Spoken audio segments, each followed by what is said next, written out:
Kamu yang merasa kaya dengan harta. Hei yang merasa hebat dengan kedudukan. Hei yang merasa tinggi dengan ilmu. Kata Allah, Malik. Ini bisa dibaca pendek, Malik. Jadi semua sifat mulkiyah melekat kepada Allah. Enggak Allah berikan celah. Mau yang sifatnya Malik, mau yang Malik, dua-duanya milik Allah Subhanahu wa taala. Karena itu lafaz ini bisa dibaca dengan dua cara. Bisa panjang, Maliki Yaumiddin, menunjuk isim fa'il sifat pemilik. Milik, semua milik Allah. Atau Maliki Yaumiddin, menunjuk pada kepemilikan plus semua sifat-sifatnya. Tanpa celah, tanpa tertinggal sedikit pun. Ya, kalau saya baca nih, Malik Mindil, ana Malik Mindil, saya yang punya tisu ini. Dengan panjang, Malik Mindil, saya yang punya tisu ini. Ya. Tapi kalau kita mau bicara sifat-sifatnya, ringannya, lembutnya, halusnya, sampai yang kecil-kecilnya, jadikan pendek. Malik Mindil, saya yang punya tisu ini, sampai ke sifat-sifatnya, ringannya, fungsinya, segalanya punya saya. Maka Allah tak akan membiarkan makhluk mengambil bagian dari sifat ini. Kata Allah, Maliki, bisa dibaca yang kedua, Maliki. Nah, ya, jadi kalau nanti ada yang baca misalnya, Maliki Yaumiddin, sah. Itu riwayat Hafiz dari Asim. Ya, kalau dibaca, Maliki Yaumiddin, boleh. Itu menunjuk kepada makna yang kedua tadi. Dua-duanya berhak karena kembali kepada Allah Subhanahu wa taala. Itu dari bacaan 7 qiraat. Ya, saya baca dulu kitabnya supaya mendapatkan pengetahuan. Sebentar ya. Baik. Fahuwa subhanahu malikul amri kullihi fi yaumil qiyamah. Wa qara'a Asim wal Kisai maliki yaumiddin. Asim dan Kisai, ya Imam Asim dan Imam Al-Kisai membaca panjang maliki yaumiddin.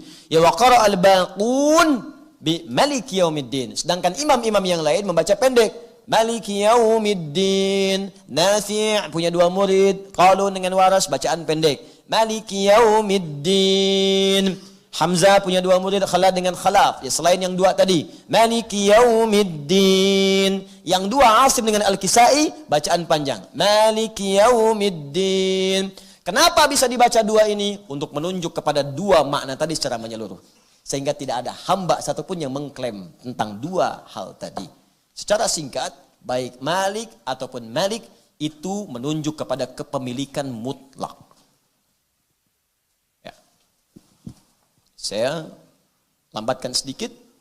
Baik Malik ini atau Malik begini, pendek.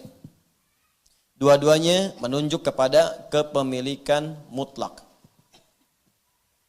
Baik bendanya sampai ke sifat-sifatnya, keseluruhannya. Karena itu di mushaf, tulisan ini di Al-Fatihah, tulisannya pasti begini. Seperti ini. Pasti begini. Karena dengan begini bisa dibaca 2 cara. Kalau dibaca panjang, tinggal tambah fathah tegak di sini. Mantabi. Kalau dibaca pendek, tinggal kasih harakat fathah begini. Sudah. Ya, karena itu di mushaf tulisannya pasti begini, tidak akan ditulis begini. Jelas ya? Ini untuk mengakomodir 2 bacaan tadi. Nah, 2 bacaan ini punya makna yang sama, kepemilikan mutlak. Yang ini kepada objeknya, yang ini pada semua sifat-sifatnya. Jadi bukan cuma sifatnya pun punya Allah. Nah, kenapa ayat ini kemudian dihadirkan salah satu hikmahnya? Apa hikmahnya? Untuk bisa menurunkan, menyadarkan dan menggugurkan klaim orang-orang yang merasakan bahwa nikmat itu adalah miliknya dalam kehidupan dunia. Maaf sekali. Banyak orang-orang kaya yang merasa kaya dan merasa harta itu miliknya.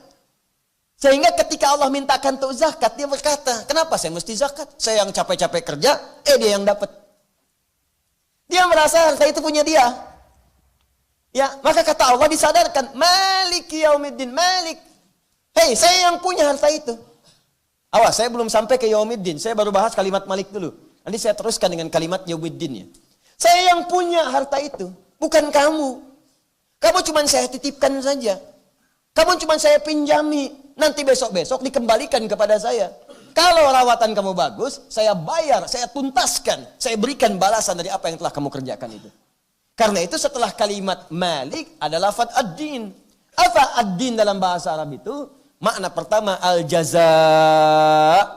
Al-jaza, satu titipan yang akan dibalas. Dari kata ini muncul kata dain, berarti hutang. Jadi sekarang ini, semua apa yang kita rasakan milik kita itu cuma titipan, kata Allah. Titipan. Maliki yaumiddin. Yaumnya simpan dulu, bahas dinnya. Ma makna ad-din? Makna yang pertama al-jaza. Karena itu orang Arab mengatakan kama tadinu tudan. Kama tadinu tudan. Sebagaimana engkau dititipkan, seperti itu juga engkau akan dibalas. Sebagaimana engkau diperlakukan, seperti itu juga engkau akan dibalas dengan perlakuanmu. Jadi Allah titipkan kepada kita harta. Yang punyanya Allah, bukan kita. Makanya kata Allah, saya yang punya harta itu ya. Saya maliknya. Dengan sifat-sifatnya. Mau besarnya, kecilnya, apakah lunakkah dia seperti uang kertas, atau keraskah dia seperti benda emas. Saya yang punya. Baik hartanya, termasuk semua sifatnya. Kamu itu, cuman saya titipin aja.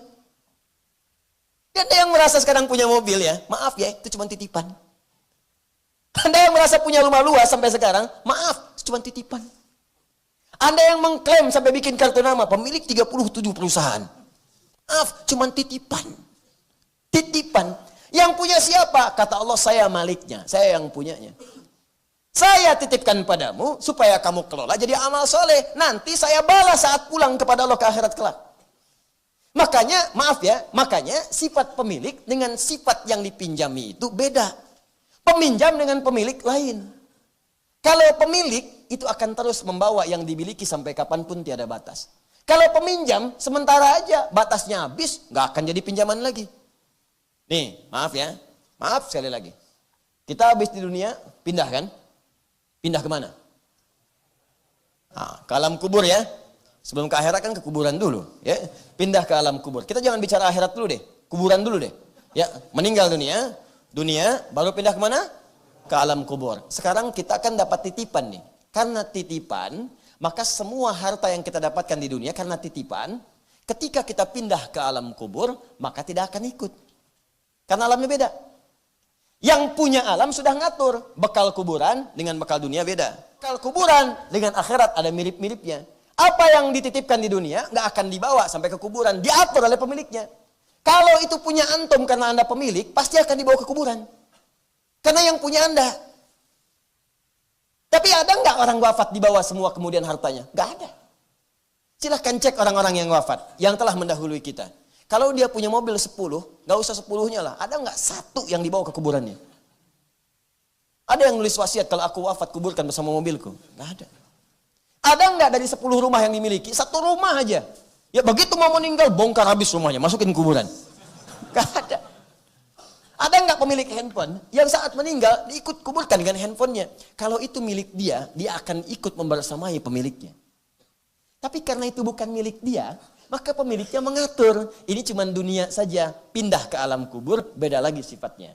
Pindah ke akhirat, beda lagi bekalnya. Makanya Allah turunkan aturan di Quran surah ke-28 ayat 77 bagi orang yang mendapatkan titipan harta benda.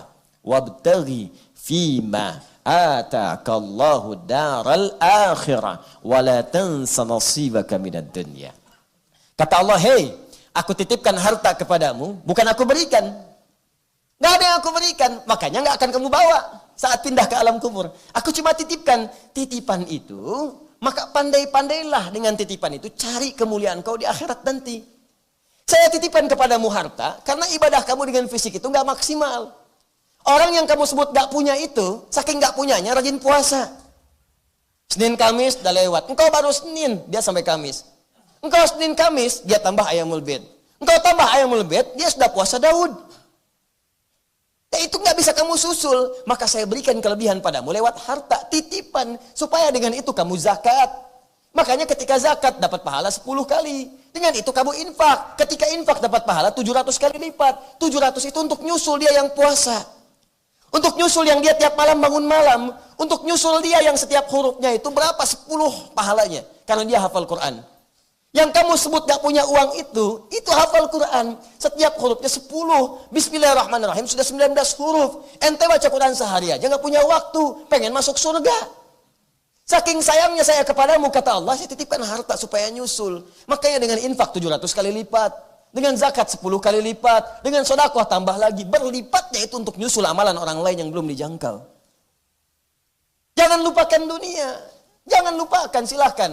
Rumah yang bagus boleh, di situ bikin pengajian. Kendaraan bagus boleh untuk mengantar ke tempat pengajian. Mengantar mencari nafkah. Cari yang halal. Tunjukkan pada orang, nih, saya pun seperti kamu punya Ferrari, bisa halal juga.